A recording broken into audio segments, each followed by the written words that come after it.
નમસ્કાર મિત્રો, સ્વાગત છે તમારું અમારી યુટ્યુબ ચેનલમાં। તો મિત્રો, કમોસમી વરસાદના કારણે ખેડૂતોના ખેતરમાં જે પાકને નુકસાન થયેલ હતું, તો તેના માટે જે પાક નુકસાન સહાય જાહેર કરવામાં આવેલી હતી, તો તેમાં કેટલા ખેડૂતોના બેંક ખાતામાં આ સહાયની રકમ છે તે જમા કરાવી દેવામાં આવેલી છે, તેની એક મહત્વની અપડેટ વિશે આજના વિડીયોમાં ચર્ચા કરીશું। પરંતુ તે પહેલા વિડીયો ગમે તો લાઈક અને શેર કરી દેજો, ચેનલમાં નવા હોય તો ચેનલને સબસ્ક્રાઇબ કરી દેજો। તો ચાલો મિત્રો, વિડીયોની શરૂઆત કરીએ।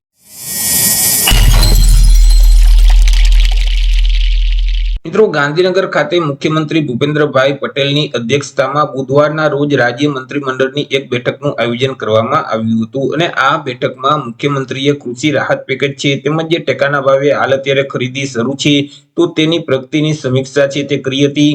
જે અંગે વિગતો આપતા જે પ્રવક્તા મંત્રી છે જીતુભાઈ વાઘાણી, તો તેઓએ જણાવ્યું હતું કે રાજ્ય સરકાર દ્વારા ભારે વરસાદથી અસરગ્રસ્ત જે જિલ્લાઓ છે તે જિલ્લા માટે ખૂબ જ ટૂંકા ગાળામાં બે અલગ અલગ ઐતિહાસિક કૃષિ રાહત પેકેજ છે તે જાહેર કર્યા હતા અને આ બંને રાહત પેકેજ હેઠળ ખેડૂતોને સહાય આપવા માટે અત્યાર સુધીમાં 23.18 લાખ જેટલા ખેડૂતો છે, તો તે ખેડૂતના કુલ 6,890.98 કરોડના જે ઓનલાઈન બિલ છે તે તૈયાર કરી દેવામાં આવ્યા છે।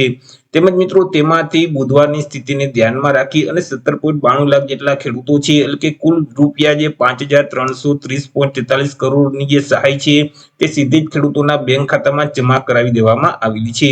તે સિવાય વધુમાં મંત્રીએ જણાવ્યું છે કે કમોસમી વરસાદની અણધારી આફતમાં ખેડૂતોને સહાયરૂપ થવા માટે મુખ્યમંત્રી ભૂપેન્દ્રભાઈ પટેલના માર્ગદર્શન હેઠળ રાજ્ય સરકારે રેકોર્ડ બ્રેક સમયમાં જ રૂપિયા 11,000 કરોડથી વધુ મૂલ્યના બે ઐતિહાસિક કૃષિ રાહત પેકેજ છે તે જાહેર કર્યા હતા, જે અંતર્ગત સહાય મેળવવા માટે રાજ્યના કુલ 30.71 લાખ જેટલા ખેડૂતોએ ઓનલાઈન અરજી છે તે કરી હતી, જેમાં આજ દિન સુધી તબક્કાવાર કાર્યવાહી કરી અને કુલ 26.26 લાખ જેટલા જે ખેડૂતો છે તો તે ખેડૂતોની અરજી મંજૂર કરી દેવામાં આવેલી છે અને તેમાંથી મિત્રો 17.92 લાખ જેટલા ખેડૂતો છે તો તે ખેડૂતોને પોતાના બેંક ખાતામાં સહાયની રકમ છે તે જમા પણ કરાવી દેવામાં આવેલી છે।